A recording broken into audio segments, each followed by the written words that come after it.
বিশ্ব red crescent দিবস উপলক্ষে র্যালির আয়োজন করা হচ্ছে, সেই খবর জানাবেন আমার সহকর্মী তানভীর সিদ্দিক টিপু যোগ দিচ্ছেন মগবাজার থেকে। টিপু, শুনতে পাচ্ছেন নিশ্চয়ই, একটু জানাবেন র্যালি কি শুরু হয়েছে এবং আজকে কি কি কার্যক্রম করার কথা রয়েছে, একটু বিস্তারিত জানাবেন। দেখতেই পাচ্ছেন যে র্যালি কিন্তু ইতিমধ্যেই শুরু হয়ে গিয়েছে এবং রেড ক্রিসেন্টের সদস্য যারা আছেন, কর্মীরা আছেন, তারা কিন্তু আন্তর্জাতিক রেড ক্রিসেন্ট এবং রেড ক্রস দিবস উপলক্ষে আজকের যে তাদের নির্ধারিত র্যালি, সেই র্যালিটি এখন করছেন। এই র্যালিটি মগবাজারে তাদের যে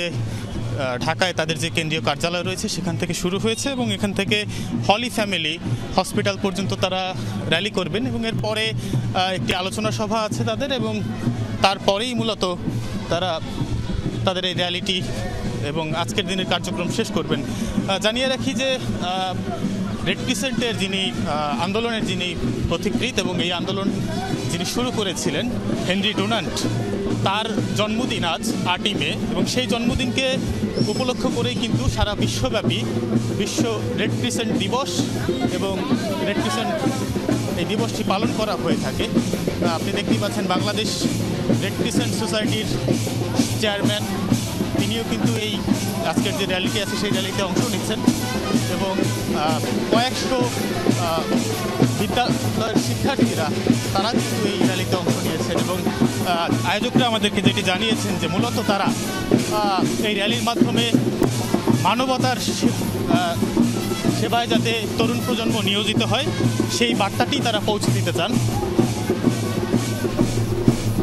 র্যালিটি ধীরে ধীরে এগিয়ে যাচ্ছে এবং আপনি দেখতেই পাচ্ছেন